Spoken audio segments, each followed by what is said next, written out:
Bukan hanya Lunanya aja yang diincar, tapi seluruh fandom-fandom yang ada di K-pop. Itu loh yang aku takutin.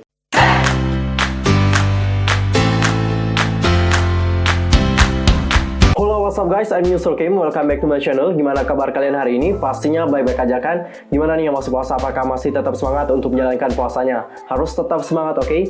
Nah, for this time kita akan ngebahas tentang hal yang lagi kontroversial banget. Lagi-lagi permasalahannya itu datang dari K-popers versus non-K-popers. Permasalahan kali ini itu datang dari fans Luna atau yang dikenal dengan Orbit, di mana saat ini mereka tengah menyerang Rich Brian dan juga Joji. Seperti apa cerita selengkapnya? Wait, sebelum itu pastikan dulu buat bantu perkembangan channel aku dengan cara subscribe, like, and comment. Follow Instagram aku di @yusrelkim. Follow juga fanpage aku di Facebook, yaitu Detektif Teori. Thank you so much. Tanpa basa-basi lagi, yuk kita masuk ke topik pembahasan. Nah guys, supaya semuanya menjadi clear dan jelas, aku akan jabarkan kronologi mula terjadi permasalahan tersebut. Oke, sekarang aku mau jelasin dulu sedikit profil tentang Rich Brian. Rich Brian itu memiliki nama asli Brian Immanuel Suwarno. Dia adalah seorang penyanyi rap, produser rekaman, dan penulis lagu yang berasal dari Indonesia. Ia merupakan penyanyi yang sukses, dibuktikan dengan karya gemilang dan penghargaan yang dia dapatkan. Baru-baru ini ia tengah menjalin kolaborasi dengan penyanyi asal Korea Selatan, yaitu Chung Ha, dalam sebuah lagu yang berjudul This Night. Jadi dalam rangka menggalang dana untuk para korban COVID-19, Rich Brian, Stephanie Putri, hingga Luna itu bergabung dalam konser amal virtual XCX Rising bertajuk Asia Rising Forever. Dalam acara tersebut, mereka berhasil menggalang donasi yang cukup banyak. Jumlahnya adalah 330 juta rupiah, yang mana dana yang diperoleh ini nantinya akan langsung disalurkan ke Asian American Advancing Justice atau yang dikenal dengan AAGC. Namun, di samping kesuksesan acara tersebut, ternyata banyak toxic fans yang nggak senang dengan apa yang terjadi dalam acara itu. Penggemar toxic dari Luna atau yang dikenal dengan Orbit mengkritik bahwa Luna itu muncul di penghujung acara dan mereka tak menyukai dengan hadirnya Rich Brian di acara tersebut. Karena Rich Brian di sana itu mendapatkan banyak sorotan banget. Jadi mereka mungkin merasa agak kurang adil karena Luna nggak terlalu diperhatikan dalam acara itu. Mohon diingat, ini adalah perbuatan dari toxic fan. Nggak semua Orbit itu adalah toxic. Nggak semua dari Orbit itu ikut dalam hal seperti ini. Cuma para toxic fan doang. Udah paham? Dan kita akan lanjut. Dikarenakan ketidaksenangan ini, mereka pun menyerang Rich Brian. Senjata utama dari para haters ini adalah postingan Rich Brian masa lampau. Tepatnya adalah pada tahun 2012 hingga 2014. Yang mana saat itu Rich Brian masih berusia sangat muda banget, masih remaja lah kalau kita bilang ya. Di sana dia masih berusia 12 hingga 14 tahun. Kebayang bagaimana gigihnya para haters ini untuk mengubah keburukan orang lain.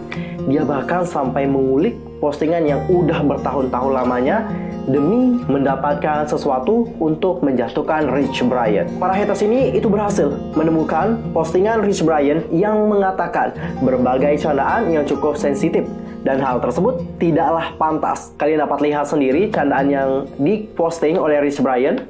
Mungkin itu dinilai sangat enggak pantas banget. Jadi setelah menemukan hal yang buruk tentang Brian ini, para hatersnya pun langsung memposting capture dari postingan Brian itu dengan menambahkan hashtag Rich Brian is over party. Tujuan dari mereka adalah nggak lain untuk membuat seluruh orang tahu bahwa Rich Brian itu bukanlah orang yang baik. Kalau orang lain ini udah tahu bahwa Rich Brian bukan orang yang baik, maka mereka memiliki pikiran bahwa mereka nantinya enggak akan lagi menyukai dan mendukung Rich Brian lagi. Tapi menurut aku ya, pola pikir ini cukup salah banget. Kalau orang udah terlanjur suka dengan Rich Brian, meskipun ada sesuatu hal yang buruk, apalagi tentang postingan tadi, aku rasa itu dapat dimaafkan karena di saat itu Rich Brian masih sangat muda banget, jadi dia belum punya pikiran yang dewasa. Jadi it's okay kalau dia melakukan kesalahan. Ingat, Rich Brian itu punya banyak banget fans setia. Fans setia adalah penggemar yang dapat menerima keburukan dan kesalahan dari idolanya. Bukan untuk dijadikan sebagai panutan, tapi dijadikan sebagai pelajaran agar kita tidak terjerumus ke hal yang sama dengan mereka. Jadi guys, nggak hanya Rich Brian, Joji atau yang dikenal sebagai George Miller yang merupakan seorang penyanyi, penulis lagu, produser rekaman, hingga mantan komedian ini pun nggak luput dari amarahan para toxic fans ini. Sama halnya dengan Rich Brian, para haters ini menemukan hal buruk Joji di masa lalu. Joji ternyata pernah menjadi seorang filthy prank. Buat yang belum tahu apa itu filthy prank, aku akan jelasin secara singkat ya. Filthy prank itu adalah karakter komedian di YouTube.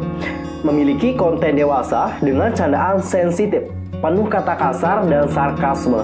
Intinya adalah kalian jangan deh kenal yang namanya filthy prank. Ini nggak bagus banget untuk edukasi dan juga pertumbuhan kalian. Nanti malah tambah ambiar. Namun setelah diusut lebih dalam lagi, Joji ternyata udah lama banget berhenti dari pekerjaan tersebut. Sekarang dia sudah menjadi penyanyi saja, nggak menjadi filthy prank lagi. Dengan adanya hal ini, lagi-lagi para K-popers itu dikecam oleh banyak orang di seluruh dunia. Ingat, ini di seluruh dunia guys, bukan hanya di Indonesia, tapi di berbagai belahan dunia. Banyak tokoh-tokoh ternama seperti YouTuber misalnya nih, YouTuber kelas dunia lah. Mereka itu turut mengutarakan bagaimana kesannya mereka kepada para penggemar K-pop. Mereka menilai bahwa para toxic fan ini itu sangat buruk banget, memiliki attitude yang nggak baik, dan mereka hanya bisa menyebarkan keburukan orang lain. Ini aku ambil satu sampel dari seorang YouTuber, namanya adalah Dolan Dark. Melalui postingannya di Twitter, ia mengungkapkan bagaimana kesalnya ia akan perilaku para toxic fan yang mengungkit masa lalu dari Joji sebagai filthy prank. Ia menambahkan sebuah foto yang cukup sensitif.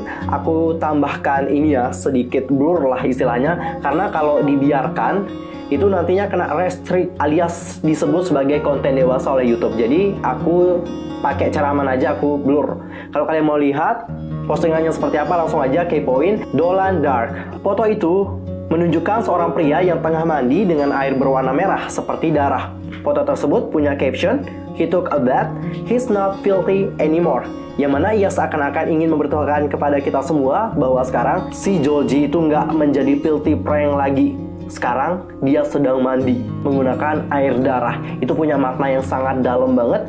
Di sini ia mengungkapkan bahwa Joji seakan-akan tengah stres dan depresi dengan apa yang diperlakukan oleh para toxic fan ini kepadanya. Mungkin ini dinilai oleh banyak orang terkesan sangat sepele banget. Tapi apa yang dilakukan oleh kalian ini itu dapat membuat karir dari Rich Brian dan juga Joji itu dapat terancam banget, sehingga dapat membuatkan mereka menjadi stres dan depresi. Oke, tadi kita udah ngelihat bagaimana respon dari masyarakat dunia mengenai apa yang terjadi dengan permasalahan baru-baru ini. Dan sekarang coba kita lihat ya bagaimana respon dari warga negara Indonesia. Apakah dengan adanya rumor ini mereka semakin mencap jelek para K-popers? Coba kita lihat ya. Ini dari Muhammad Zaki Parrozi. Perasaan yang toksik Luna deh yang kena semuanya. Bener, padahal kan yang toksik kan sebagian dari orbit, bukan seluruh orbit itu toksik, tapi sebagian dari orbit ini yang toksik, sehingga semuanya kena. Nggak cuma orbit doang namanya jelek, tapi semua fandom itu namanya jelek. Satu fandom yang berbuat, semua K-popers akan kena. Ingat, satu fandom yang berbuat, kita semua akan kena. Jadi harus saling jaga mulai sekarang, terus saling mengingatkan supaya lebih dewasa lagi dalam menyikapi suatu hal. Next kita lihat lagi, berani sekali dia menyerang Rich Brian dan sekutu. Bener, kalian udah menyerang orang yang besar loh. Ini bukan artis yang kecil, tapi mereka adalah artis yang besar. Kalian serang, punya penggemar juga banyak. Hati-hati kalian bisa diserang balik oleh mereka. Ngefans mah nggak usah over fanatik. Sanskui, bener. Kalau kita ngefans ya udahlah, nggak usah fanatik banget. Santai aja. Oke, next, jiwa reportku bangkit. Nah, ini nih, kalau kalian udah melakukan hal seperti itu, jangan salahin lagi kalau orang lain pengen melakukan hal yang sama kepada kalian. Yang aku takutin sih, bukan hanya Lunanya aja yang diincar, tapi seluruh fandom-fandom yang ada di K-pop. Itu loh yang aku takutin. Emang fans plastik nggak ngotak. Kalau nggak ditampilin ya berarti mereka kalah saing sama Brian. Fans K-pop norak, sumpah hidup lu semua nggak guna kalau terlalu berlebihan menanggapi sesuatu. Itu cuma beberapa sampel dari berbagai respon masyarakat Indonesia dan juga masyarakat dunia mengenai pandangan mereka terhadap K-popers. Lihat apa yang terjadi dengan apa yang kalian lakukan. Dengan sikap kalian yang masih kanak-kanak ini membuat banyak orang berpikir yang buruk terhadap para K-popers yang lain. Jadi jangan heran kalau K-popers itu dianggap sebagai orang yang alay. Hal-hal inilah yang membuat mereka itu semakin mencap jelek para K-popers. Jadi mulai sekarang kita jadikan pelajaran masalah ini di next time. Udah, jangan melakukan hal seperti ini lagi. Kalau mau dianggap baik, kalau mau dihargai oleh orang lain, hargai orang lain terlebih dahulu. Dan please mulai sekarang lebih dewasa dan open-minded. Jangan menggunakan amarah dan emosi doang. Oke guys, well done untuk pembahasan kali ini. Aku harap ini dapat menjadi pembelajaran untuk kalian semua. Udah, jangan saling menyalahkan satu sama lain. Intinya introspeksi diri aja. See you next time di video berikutnya. Aku mohon maaf kalau ada kesalahan yang tak disengaja. I'm Yusuf Kim pamit. Goodbye.